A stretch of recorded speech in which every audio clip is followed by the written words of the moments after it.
Hello friends, আজকে কোনো blog video আসছে না। আর সকাল থেকে শরীরটা খারাপ, পেটে যন্ত্রণা করছে। এই সময় পেটে যন্ত্রণা হয় বলো তো। কি রান্না করেছি চলো দেখাই। প্রচণ্ড গরম, রোদ প্রচুর রোদ বেরিয়েছে। আর এই যে লাইটটা জ্বালিয়ে দাঁড়াও, এই যে এখানে হচ্ছে মাছের ঝোল, ঠিক আছে?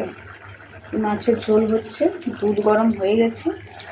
আর এখানে রান্না করে রেখেছি, দেখতে পাচ্ছ কিনা জানি না। এই যে একটা সবজি হয়েছে আর নিচে হয়েছে, এটা হচ্ছে কি বলতো, পুঁই তরকারি, পুঁই আলু বেগুন দিয়ে একটা তরকারি। আর নিচে হচ্ছে ডাল, ব্যাস, মসুরির ডাল। এই হয়েছে আজকে রান্না। তো আজকে এইগুলোই রান্না থাকছে। এটা বন্ধ করে দিয়ে হয়ে গেছে যেহেতু গ্যাসটা। আর মাছের ঝোলটা পুরো শুকনো হয়ে গেল, জানো কি বলবো, পুরোটাই শুকনো হয়ে গেল। মাছের ঝোলটা ঝাল হয়ে গেল, ভাবলাম একটু ঝোল করবো, কড়াইতে থেকে এটা আবার শুকনো হয়ে গেল। যাই হোক, এটাকে ঢাকা দিয়ে দিই। আমাদের ডাল আছে যেহেতু লাগবে না এতটা।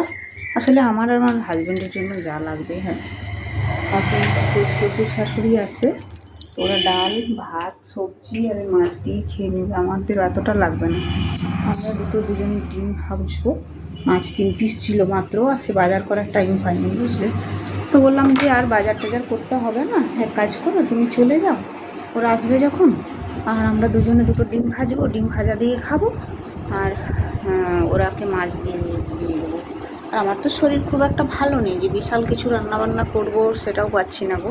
ওই ডাল করেছি একটা, কী বলবো ওটা, ঘন্ট টাইপের করেছি, আর মাছ করেছি, ব্যাস। আর আম আছে, পাকা আম কাটা দিয়ে খাওয়া। তো তোমরা একটু প্লিজ পাশে দেখো। কয়েকটা দিন এখন অসুবিধাই হবে, যেহেতু বাড়িতে লোকজন আসছে, কেউ জানে না আমি ব্লগ ভিডিও করি বা আমার কোনো চ্যানেল আছে।